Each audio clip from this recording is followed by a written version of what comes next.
So I'm out for a walk. Just figured it's time for a walk. Nice little stroll behind the office. There's a little walking path. So I'm going to take it because I need a walk. Hey, so my thought today is on, I don't know if any of you have seen this or have heard of this. It's kind of old news.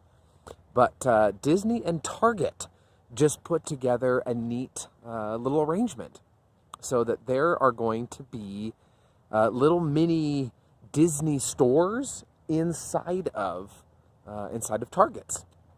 So you can go ahead and you have a Target that is a regular Target, but then you go into the Target and appropriately placed, probably, I think they were saying between the toy section and the kids clothing section, it will be its own store. So it'll have Target employees, but the Target employees will be trained specifically on Disney, things, so that they know exactly what it's going to be like. And the store is going to have like interactive displays and areas where you can just come and sit and chill and watch Disney clips, and it will give you this whole Disney store experience.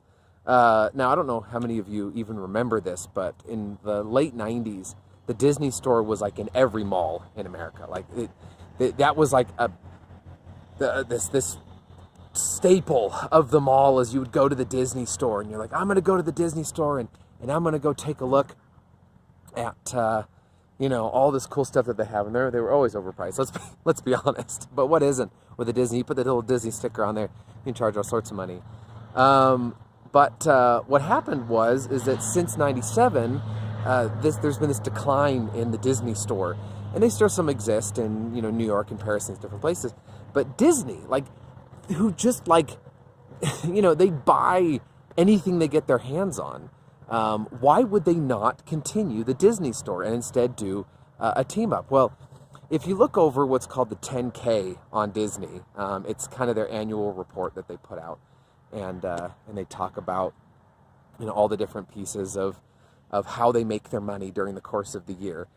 You will find that retail tends to be kind of low on that food chain, and that wasn't what they found one of their strongest suits to be, which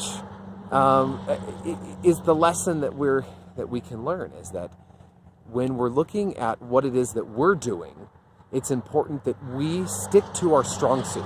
As entrepreneurs, oftentimes we want to just do everything and be proud of the jack of all trade kind of mentality.